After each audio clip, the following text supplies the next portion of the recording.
Hello dear students, welcome to my YouTube channel English mania. और आज हम फिर फर्स्ट ईयर की जो पहला लेसन है the portrait of A lady, जो कि खुशवंत सिंह के द्वारा लिखा गया है, उसके सेकंड पार्ट को पढ़ेंगे। पहला पार्ट हम पढ़ चुके हैं, हमने वीडियो डाउनलोड कर दिया है। आपने नहीं पढ़ा हो तो पढ़ लीजिए, क्योंकि पहला पार्ट जब तक नहीं पढ़ेंगे तब तक दूसरा पार्ट समझ में नहीं आएगा, बीच की चीज़ें समझ में नहीं आएंगी। तो मैं थोड़ा मोटा मोटी जो एक डेटा देता हूँ। इसमें है क्या, खुशवंत सिंह जी अपनी दादी के साथ में रहते हैं। इसमें दो चीज़ें बताई गई। खुशवंत सिंह जब गांव में रहते हैं अपनी दादी के साथ, तो उनकी पढ़ाई का ढंग कैसा था, कैसे पढ़ते थे, रहते थे। और जब वही खुशवंत सिंह अपनी दादी के साथ शहर में उनके पिताजी के साथ आ जाते हैं बाद में, तो फिर उनके पढ़ने का तरीका क्या होता है, उनके दादी के साथ संबंध क्या होता है, उनके दादी का दिनचर्या क्या होता है, इन चीज़ों को बताते हैं। इसमें बताएगा कि एक बुज़ुर्ग आदमी अपने बच्चों को पालने के लिए सारा ज़िंदगी व्यतीत कर देता है, लेकिन जब वही बच्चे बड़े होते हैं तो उनके पास अपने पेरेंट्स को, अपने गार्जियंस को उससे बात करने के लिए टाइम नहीं होता, और वो इतने बिजी हो जाते हैं कि उनको इवन ध्यान भी नहीं देते। तो इन चीज़ों को लेकर के चर्चा की गई है। तो इसमें दो टर्निंग पॉइंट्स हैं, दो स्टेज खुशवंत सिंह का है, एक बचपन गाँव का है और फिर शहर का है। तो थोड़ा यहाँ से देखते हैं। When my parents were comfortably settled in the city, जो मेरे माता पिता अच्छी तरह से शहर में सेट हो गए, they sent for us, तो उन्होंने हमें बुला लिया। That was a turning point in our friendship, तो ये हमारे दोस्त यानी हमारी दादी और मेरे बीच में जो फ्रेंडशिप थी उसका एक टर्निंग पॉइंट था, एक मोड़ का बिंदु था। Although we shared the same room, यद्यप हम लोग एक रूम में रहते थे, my grandmother no longer came to school with me, अब मेरी दादी मेरे साथ स्कूल नहीं आती थी। I use to go to an English school, मैं एक इंग्लिश स्कूल में जाया करता था। इन ये मोटर बस में। गांव में क्या था, गांव में जो है दादी जी खुद खुशवंत सिंह को यानी बच्चे को तैयार करती थी, भजन गाया करती थी और स्कूल तक ले जाती थी, यानी मंदिर तक ले जाती थी, क्योंकि मंदिर में ही विद्यालय चलता था। और जब तक पढ़ाई इनकी पूरी नहीं होती थी तब तक दादी जी इनके लिए रुकती थी वहीं पर। वो भी धार्मिक किताबें पढ़ा करती थी, भजन किया करती थी, और जब स्कूल ख़त्म होता था तो उसके साथ में बच्चे के साथ यानी खुशवंत सिंह के साथ लौटती थी। लेकिन यहाँ पर ये सिस्टम नहीं था, क्योंकि लेखक जो है खुशवंत सिंह एक इंग्लिश स्कूल में पढ़ रहे थे, मोटर बस से आते जाते थे। There were no dogs in the street, और जब वहाँ गाँव में दादी लौटती थी तो जो बासी रोटियां होती थी वो डॉग्स के लिए ले जाती थी, उनको फेंका करती थी, खिलाया करती थी, तो बहुत से डॉग्स उनके पीछे पीछे चला करते थे। लेकिन यहाँ शहर में कोई कुत्ते इस तरह से नहीं थे। She took to feeding sparrows in the courtyard of our city house, लेकिन यहाँ पर दादी जी कुत्तों के स्थान पर स्पायरोज को, स्पायरो मतलब गौरैया, या जिसे कहते हैं देहात भाषा में फुरगुद्दी कहते हैं, तो इन फुरगुद्दियों को जो है खिलाया करती थी अपने घर के आंगन में। As the years rolled by, जैसे जैसे समय बीतता गया, we saw less of each other, हम अब एक दूसरे को बहुत कम देखने लगे, नहीं बहुत कम मौका मिलता था कि मैं दादी जी के साथ रहता था। For some time, कुछ समय के लिए, she continued to wake up me, कुछ समय तक उन्होंने मुझे जगाना जारी रखा, यानी मुझे जगाती थी कुछ समय तक, and get me ready for school, और मुझे स्कूल के लिए तैयार करती थी। When I came back, जब मैं लौटता था, she would ask me, तो मुझसे वो पूछती थी, what the teacher had taught me, कि टीचर ने मुझे क्या पढ़ाया है। I would tell her words, तो मैं जो है उन्हें बताया करता था words and little things of the western science, पश्चिमी जो है विज्ञान के बारे में बताया करता था कि मुझे विज्ञान की चीज़ें पढ़ाई गई हैं, एंड लर्निंग उनके ज्ञान के बारे में। द लॉ ऑफ ग्रेविटी, यानी ग्रेविटी के नियम को, यानी गुरुत्वाकर्षण के नियम को। आर्किमिडीज प्रिंसिपल्स, आर्किमिडीज के सिद्धांत को आपने अगर पढ़ा होगा, आर्किमिडीज का सिद्धांत तो आपको पता होगा। द वर्ल्ड बीइंग अराउंड, और इस संसार जो गोल गोल है, यानी पृथ्वी के गोल होने के बारे में बताया करता था। दिस मेड हर अनहैप्पी, ये सुन करके दादी जी अनहैप्पी हो जाती थी, यानी दुखी हो जाती थी। क्यों दुखी हो जाती थी, देखिए, she could not help me with my lessons, इन सब की वजह से दादी जी मेरी अब लेसन्स में हेल्प नहीं कर पाती थी। She did not believe in the things, वो इन सब चीज़ों में विश्वास नहीं करती थी। They taught at the English school, जो इंग्लिश स्कूल में पढ़ाया जाता था मुझे, उन सब चीज़ों में वो विश्वास नहीं करती थी। एंड और वाज डिस्ट्रेस्ड, और थोड़ा डिस्ट्रेस थी यानी परेशान थी, दैट कि there was no teaching about God and the scriptures, यानी कि जो मुझे ईश्वर के बारे में या धार्मिक किताबों के बारे में, धर्म के बारे में जो मुझे नहीं पढ़ाया जा रहा था, इन सब चीज़ों को लेकर के वो थोड़े जो है क्या थी, परेशान थी, गुस्सा हो जाती थी, नाराज़ हो जाती थी। टू हर म्यूज़िक, उनकी म्यूज़िक के लिए हैड लीव्ड एसोसिएशंस, ये जो ये म्यूजिक इस तरह से जो म्यूजिक स्कूल में पढ़ाया जा रहा था वो बहुत ही भद्दा था। भद्दा का मतलब जो अश्लील म्यूजिक सुना, जैसे गांव में जो रहते थे तो वहाँ पर जो म्यूजिक सिखाया जाता, जो गीत संगीत भजन सिखाया जाता था, उसके मुकाबले जो इनको यहाँ म्यूजिक सिखाई जा रही थी वो वेस्टर्न कल्चर की म्यूजिक सिखाई जा रही थी। तो दादी जी को ये ल्यूड एसोसिएशंस लगते थे, यानी मतलब ये क्या लगते थे, ये बहुत अश्लील लगते थे। ल्यूड में इसका होता है अश्लील लगते थे, ठीक है ना। It was the monopoly of helots and beggars and not meet for gentle folk. उनका दादी जी का मानना था कि ये जो है मोनोपोली है, यानी एक अधिकार है, ऑफ हेलॉट्स यानी वैश्याओं का, एंड बेगर्स भिखारियों का। ये जो गीत संगीत हैं वो वैश्यावृत्ति के लिए, भिखारियों के लिए गीत हैं, ये जेंटल फॉक के लिए नहीं, कॉमन आदमी के लिए नहीं है, यानी अच्छे लोगों के लिए नहीं है। सी सेड नथिंग, उन्होंने कुछ नहीं कहा, बट लेकिन हर साइलेंस मीन्ट डिसअप्रूवल, लेकिन उनके साइलेंस से ये पता चलता था कि वो इन सब चीज़ों से असहमत है। She rarely talked to me after that, और ये सब सुनने के बाद में उन्होंने मुझसे बहुत ही मुश्किल ही बातें की, यानी बहुत कम बातें उन्होंने मुझसे की। I went up to the university, मैं यूनिवर्सिटी गया। I was given a room of my own, मैं जो है मुझे अपना एक when I went up to university, जब मैं यूनिवर्सिटी में जाने लगा यानी विश्वविद्यालय में पढ़ने लगा, आई was given a room of my own, मुझे मेरा खुद का जो रूम में मुझे प्राप्त हो गया, मिल गया। The common link of friendship was snapped, जो हमारे बीच में, अब जो गांव में जब मैं था तो बहुत प्रगाढ़ रिश्ता था, लेकिन जब शहर में आया तो दादी से मेरा जो फ्रेंडशिप का रिलेशनशिप था वो बहुत ही नॉर्मल हो चुका था। और जब मुझे अलग रूम मिल गया रहने के लिए यूनिवर्सिटी में, जब मैं पहुंचा तो घर में मुझे रहने के लिए अलग रूम मिल गया, दादी से मैं अलग रहने लगा, अलग रूम में रहने लगा। तो जो हमारा फ्रेंडशिप था, जो दोस्ती था, वो स्नैप्ड यानी वो भी टूट गया। माई ग्रैंड मदर, मेरी दादी, accepted her seclusion with resignation, उन्होंने एक्सेप्ट कर लिया, स्वीकार किया हर सेक्लूजन, अपना अलगाव, अपना एकांतपन, विद रेजिग्नेशन, बिना किसी हेजिटेशन के, बिना किसी विरोध के उन्होंने जो है इसको स्वीकार कर लिया। तो ये है।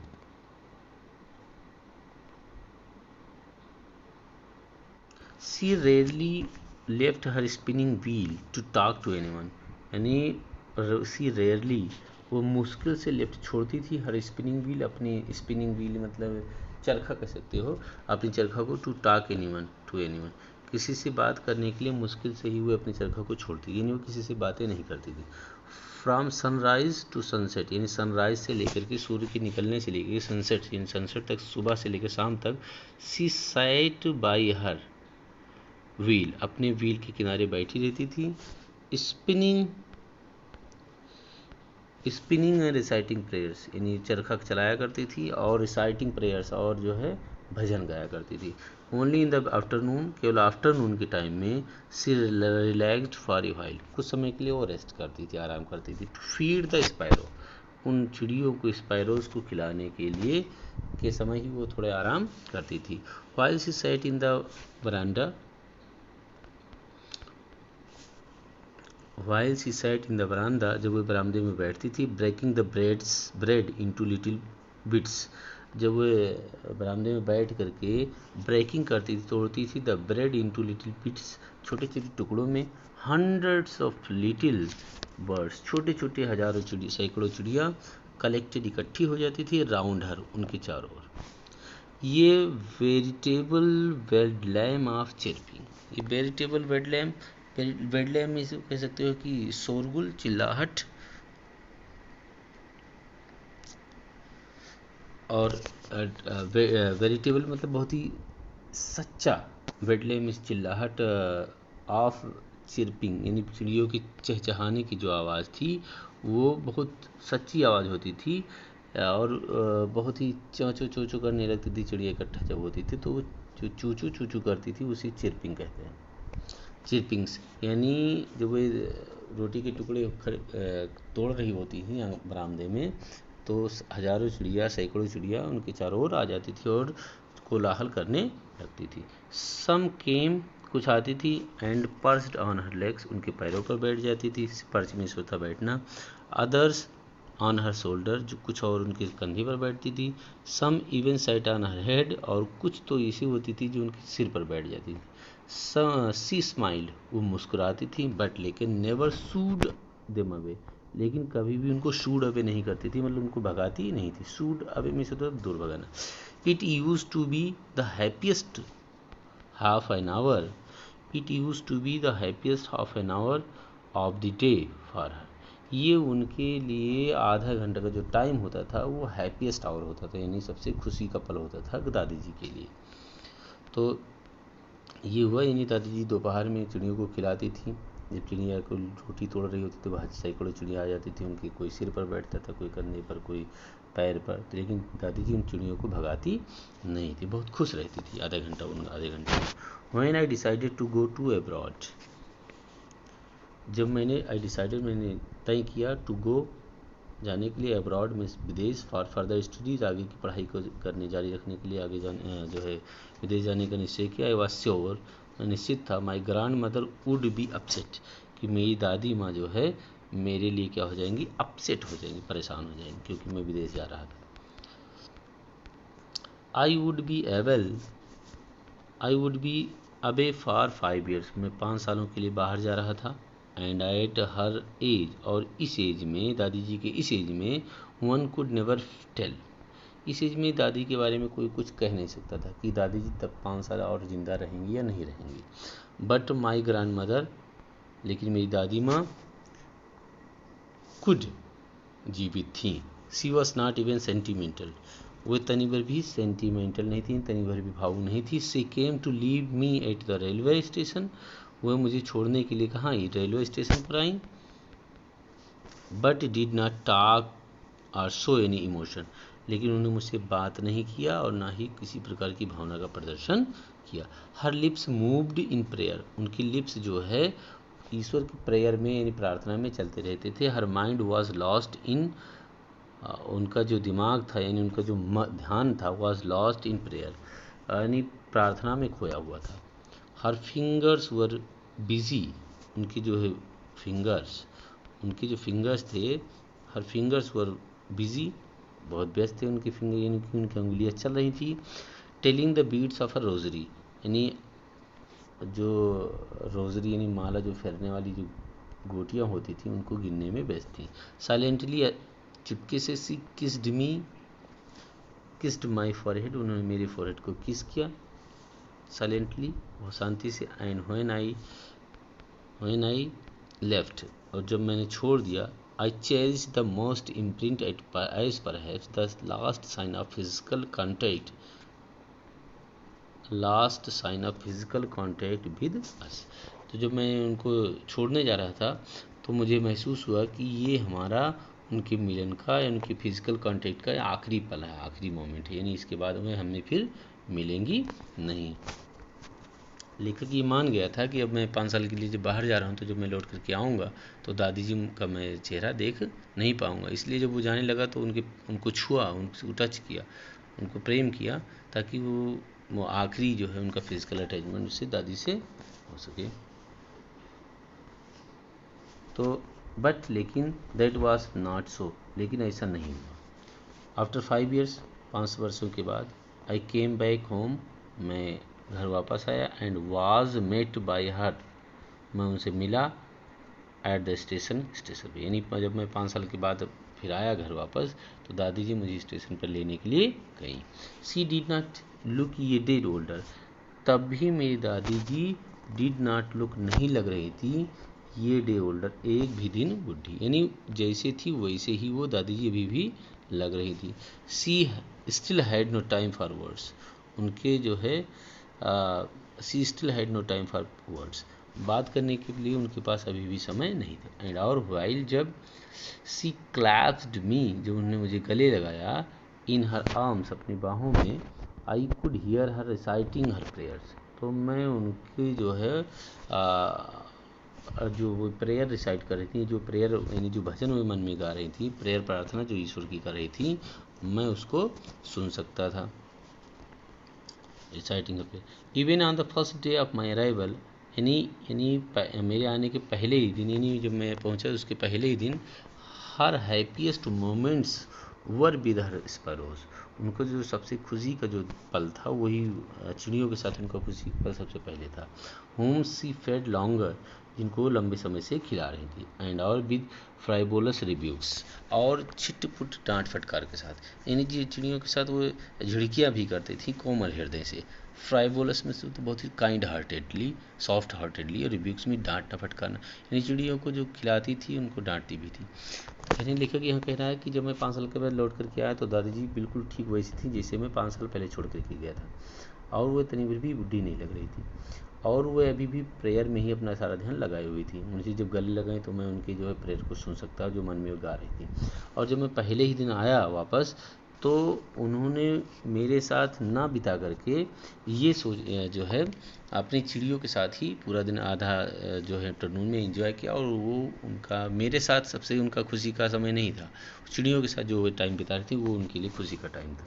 इन द मॉर्निंग इवनिंग, शाम के समय, ये चेंज केम ओवर हर, उनके में एक परिवर्तन देखा गया। सी डिड नॉट प्रे, उन्होंने प्रार्थना नहीं किया। She collected the women of this neighbourhood, उन्होंने पड़ोसी की महिलाओं को इकट्ठा किया।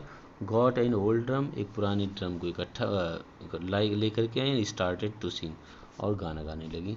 फॉर सेवरल आवर्स, काफ़ी घंटों तक। सी थम्प्ड, वो बजाती रही। For several hours she thumped, वो कई घंटों तक बजाती रही।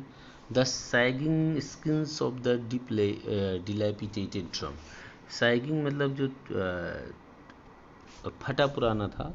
स्किन, ढोल में देखते हैं आप जो ढोलक में चमड़े का ही बना होता है, तो लकड़ी उसके ऊपर चमड़ा लगा, तो चमड़ा जो क्या था वो सैगिंग था, मतलब फटा पुराना था। Skins of the dilapidated drum, जो टूटा फूटा जो ड्रम था उस पर जो सड़ा गला चमड़ा लगा हुआ था, उसको किसी तरह से बजा रही थी। And saying of the home coming of warriors, कौन सा गाना गा रही थी? होम कमिंग ऑफ वॉरियर्स, यानी सैनिकों के या वीरों के वापसी के गीत गा रहे थे, घर वापसी के गीत गा रहे थे। We had to persuade her to stop to avoid over standing, हमें जो है हैड टू परसुएड में मतलब कहना पड़ा टू स्टॉप, रोकने के लिए, to avoid over sweating over standing, मतलब बहुत ज़्यादा समय तक जब वो गाती हैं तो हमें उन्हें रोकना पड़ा। That was the first time, ये पहला मौका था, the since I had known her that she did not pray, ये पहला, that was the first time, ये पहला मौका था, since I had known her that she did not pray, ये पहला मौका था कि जब मुझे पता चला कि दादी जी गाना गा रही हैं अपने प्रेयर को छोड़ करके। The next morning she was taken ill, अगली सुबह वो जो है बीमार थी थोड़े। सी वॉज टेकन इल, वो बीमार हो गई। It was a mild fever, बहुत हल्का बुखार था। And the doctor told us, और डॉक्टर ने हमें बताया दैट कि इट वुड गो, यानी बहुत आसानी से चला जाएगा, यानी वो ठीक हो जाएंगे। बट माई ग्रैंड मदर, लेकिन मेरी दादी माँ थाट इन डिफरेंटली, लेकिन दादी माँ मेरी अलग सोचती थी, यानी उनको पता चल गया था। सी टोल्ड अस, उन्होंने हमें बताया दैट कि हर एंड वॉज नियर, कि उनका एंड जो है नज़दीकी, नहीं वो मारने वाली हैं। सी सेड दैट, उन्होंने कहा दैट कि only A few hours before the close of the last chapter of her life, she said that, उन्होंने कहा since only A few hours of the close of the last chapter of her life, यानी अपने जीवन के अंतिम chapter के कुछ समय पहले ही उन्होंने बताया था। She had omitted to pray, उन्होंने जो है प्रे गाया था, यानी प्रार्थना किया था। She was not going to waste any more time talking to us, वह अपना समय जो है हमसे बात करने में खर्च करना, बर्बाद करना नहीं चाहती, यानी वे लगातार प्रेयर ही कर रही थी। उनको पता चल गया था कि बस मेरे जीवन का अंतिम समय आ गया है, इसलिए वे ईश्वर की प्रार्थना ही कर रही थी, और हम सब से बात करने में अपना समय बर्बाद नहीं कर रही थी। वी प्रोटेस्टेड, हमने रोका, but she ignored our protest, लेकिन उन्होंने हमारे प्रोटेस्ट को, हमारे विरोध को इग्नोर कर दिया, मतलब नज़रअंदाज कर दिया। सी ले पीसफुली, वो आराम शांति से लेटी रहीं। In bed praying and telling her beads, वो अपने बेड पर लेटी रहीं, प्रार्थना करती रहीं। एंड टेलिंग हर बीड्स, अपने उन रोजेरी जो है माला की जो मोतियाँ थीं उसको गिनती रहीं। Even before we could suspect, even यानी हम उससे इससे पहले कि कुछ सस्पेक्ट करते, संदेह करते, हर लिप्स स्टॉप्ड मूविंग, उनके लिप्स जो है स्टॉप हो गए, यानी जो उनके लिप्स चल रहे थे, भजन गा रही थी मन में, वो मूव करना बंद कर दिए थे। And the rosary fell from the her lifeless fingers, और उनका हाथों में जो रोजरी थी, fell from her lifeless fingers, यानी जो फिंगर लाइफलेस हो चुकी थी, यानी मर चुकी थी, ख़त्म हो चुकी थी, उनके हाथ से वो मोती की माला गिर गई। ये पीसफुल पैलर, एक शांति वाला पैलर, मतलब पीलापन स्प्रेड ऑन हर फेस, उनके चेहरे पर फैल गया। And we knew her that, और हम जान गए दैट कि शी वाज डेड।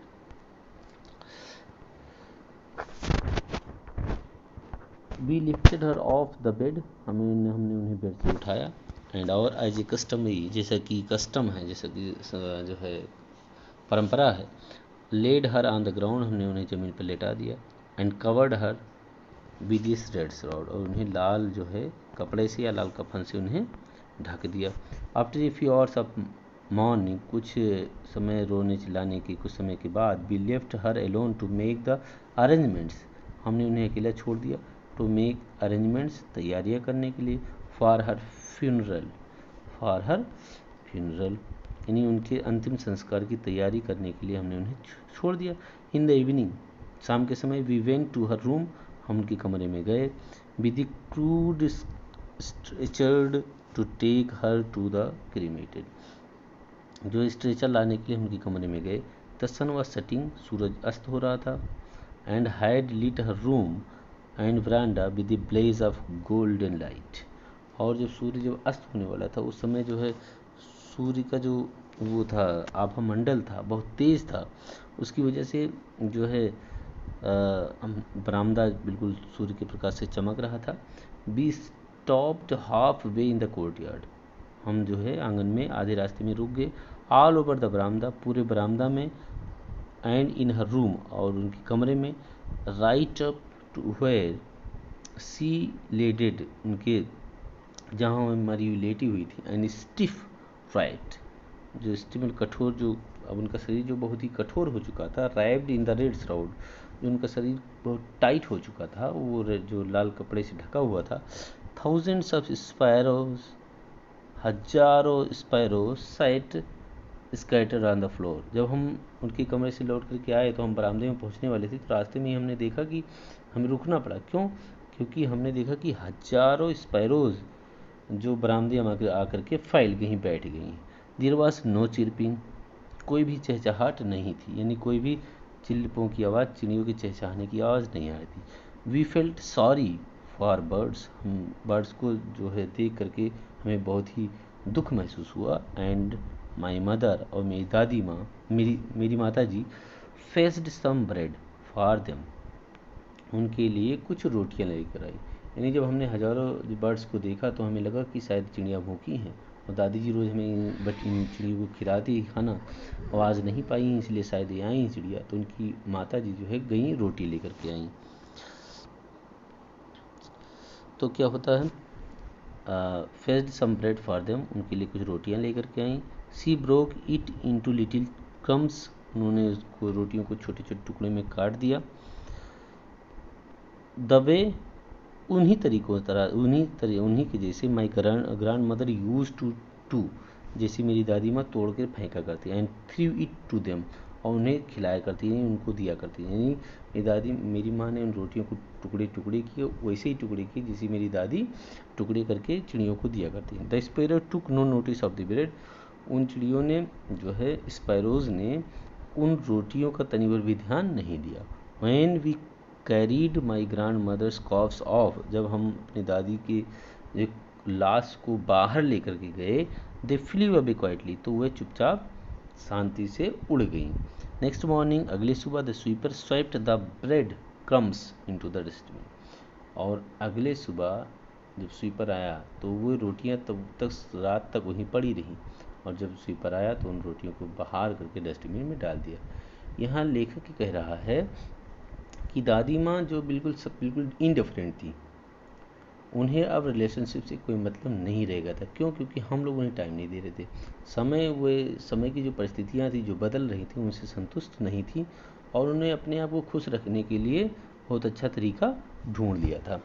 और वे जो है चिड़ियों को दाना डालती थी, बहुत सारी चिड़ियाँ उनको पसंद करती थी, और इसीलिए उन्हीं के साथ वो खुश रहती थी। तो ये है 2 फेज़ लेखक ने बताया है, गांव का और शहर का, और इन सब चीज़ों में जो है वेस्टर्न कल्चर का जो प्रभाव था उसको भी इन्होंने लेखक ने चर्चा किया है। तो बहुत ही अच्छी स्टोरी है, आप इसको पढ़िए, और दोनों पार्ट को आप पढ़ेंगे तभी इसको मज़ा आएगा, आपको अच्छा लगेगा, समझ में आएगा।